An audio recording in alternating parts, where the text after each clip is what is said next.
Las paredes de piedra no hacen una prisión, ni las barras de hierro una jaula. Una mente inocente y tranquila las considerará una ermita. Tengo libertad en mi amor y soy libre en mi alma. Solo los ángeles que se elevan en las alturas disfrutan de semejante libertad. Este es un fragmento traducido del poema Dialfia from Prison de Richard Lovelace, un escritor y poeta del siglo XVII. Lovelace hace presente en esta lírica que sus más profundos anhelos, valores y principios no pueden ser restringidos por muros de una prisión concreta. Algo semejante acontece cuando hablamos de adoración en estos tiempos. Como creyentes, sentimos que hay muros filosóficos o barreras de idealismo humano que procuran sumergir en el fondo de la oscuridad nuestra más profunda devoción a lo alto. Es Dios quien desea moldear nuestro corazón para que tengamos mayor foco y claridad en cuanto a la adoración bíblica, que está respaldada por los anhelos y inspiraciones del corazón de Dios. La adoración en la educación. Acompáñame en esta ocasión en el bosquejo de la lección de Escuela Sabática.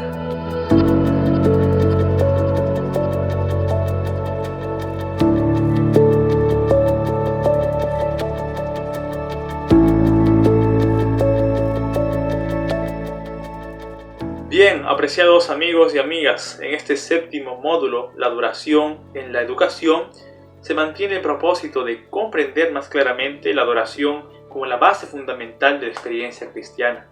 Y es en este bosquejo que analizaremos 3 puntos importantes que enrolan en el mensaje principal de este módulo ya mencionado. En primer lugar, veremos la adoración en el desarrollo humano. Ante el cuestionamiento de cómo surgen las nociones de lo divino, lo espiritual o la divinidad en la sociedad, Émile Durkheim, un filósofo francés considerado padre de la sociología moderna, indicó la siguiente teoría. En primer lugar, la tribu o sociedad hace manifiesto rasgos y valores que para consideración de ellos mismos les permite la sobrevivencia. En segundo paso, esta misma sociedad o tribu enlaza estos rasgos y valores con agentes de la naturaleza. Pueden ser animales, árboles, astros, etc., para que los segundos puedan simbolizar o representar a los primeros. En tercero y último, existe un proceso de hábito a costumbre que toma la tribu o sociedad de honrar, homenajear o rendir pleitesía a estos elementos representativos. Émile Durkheim, de alguna u otra manera, da a entender que la religión y todo asunto cultico o de creencia es una construcción social, es una construcción humana. Esto dista mucho del principio bíblico de que Dios es quien dio lugar y paso a la sociedad y Él es el hacedor de todas las cosas. No obstante, esta teoría de alguna u otra manera se vincula con lo que acontece en el corazón de los injustos ante la noción bíblica. En las Sagradas Escrituras podemos entender que fue Lucifer quien tuvo una mala perspectiva, una visión distorsionada de la imagen de Dios. Prácticamente podríamos decir que el Dios tirano, abusivo y dictador que Lucifer vio no era nada más y nada menos que percepciones propias de él. Somos conscientes que Dios hizo a Adán y a Eva a su imagen y semejanza.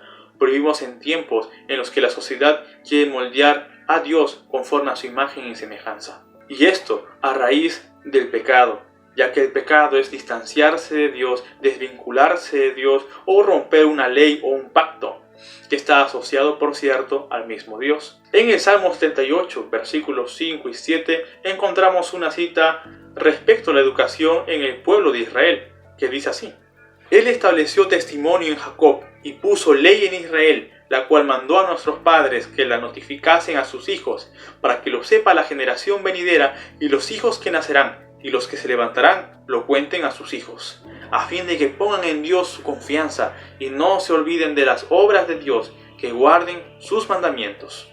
En esta sección podemos ver a un Dios que hace un vínculo, un enlace con un pueblo pequeño en comparación a naciones aledañas. Dios está dispuesto a vincularse, a acercarse a ellos, y que este aspecto de la reverencia, honra, adoración ante el hacedor de las cosas pueda ser continuo, pueda ser constante y no pueda detenerse en una generación.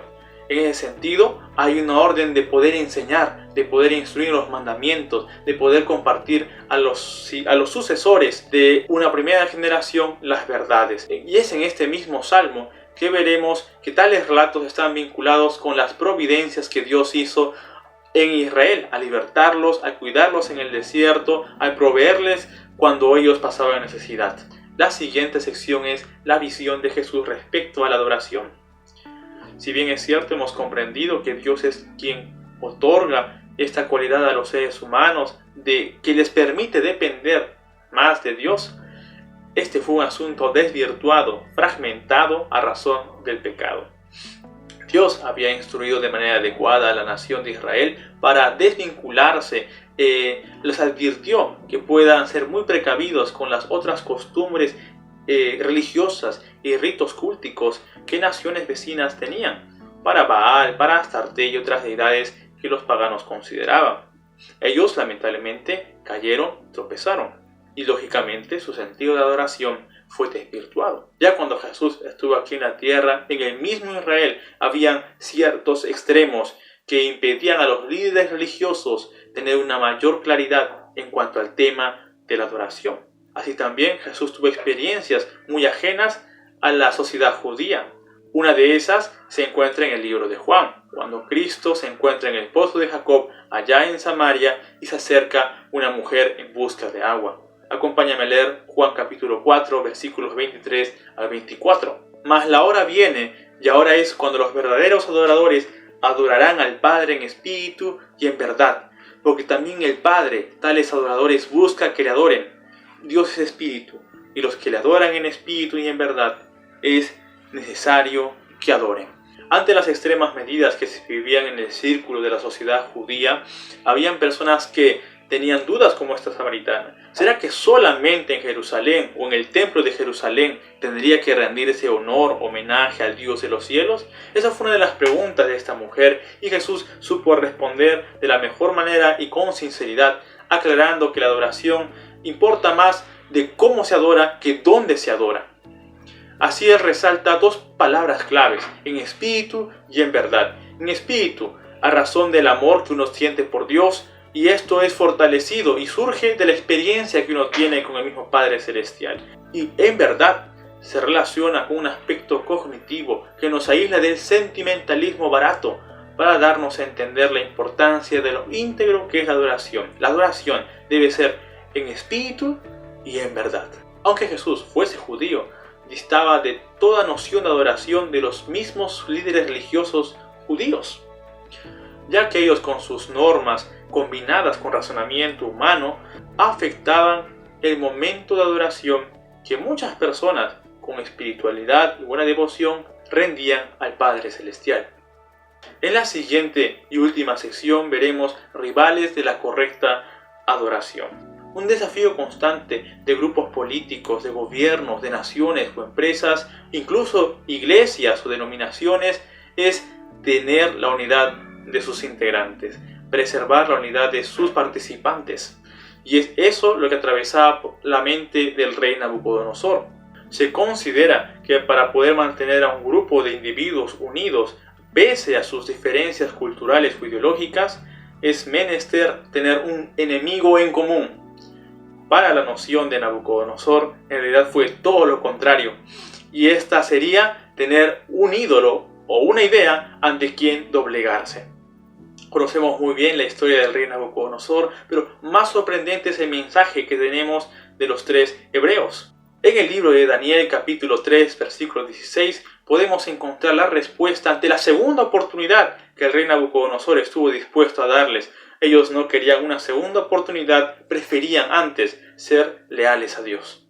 Respondieron al rey Nabucodonosor diciendo: no es necesario que te respondamos sobre este asunto. He aquí nuestro Dios, a quien hemos servido, puede librarnos del horno de fuego ardiendo, y de tu mano, rey, nos librará. Y si no, sepas, oh rey, que no serviremos a tus dioses, ni tampoco adoraremos la estatua que has levantado.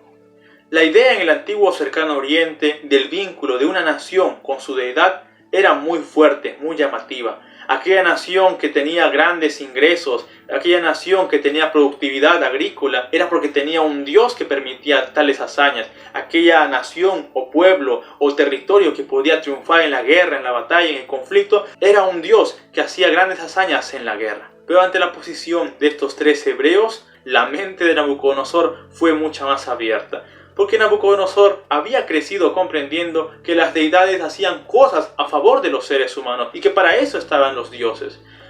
Pero en el dicho de los tres hebreos se manifiesta que Dios no es alguien moldeado a la necesidad de los hombres o al pedido de la sociedad, sino que Dios merece honra y culto, adoración y reverencia por lo que es y no por lo que hace.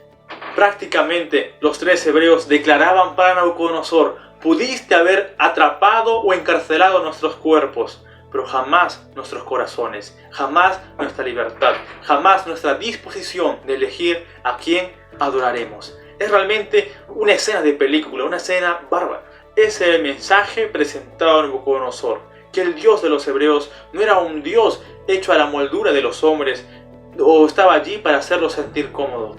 Era superior al ser humano y superior a las nociones e ideas humanas.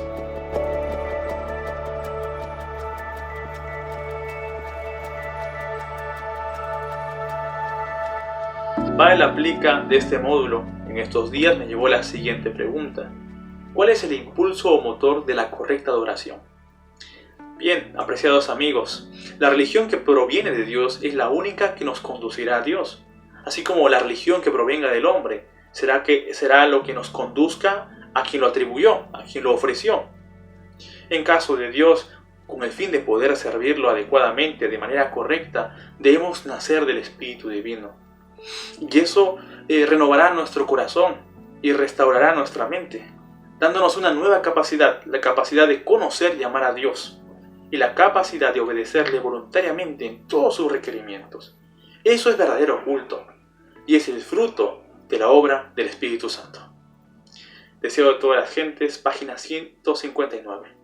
Elena G. de White fue muy acertada al indicar que al nacer del Espíritu Santo seremos mejores adoradores, verdaderos adoradores. La adoración en la educación. Conmigo será hasta otra oportunidad. Que Dios los bendiga mucho.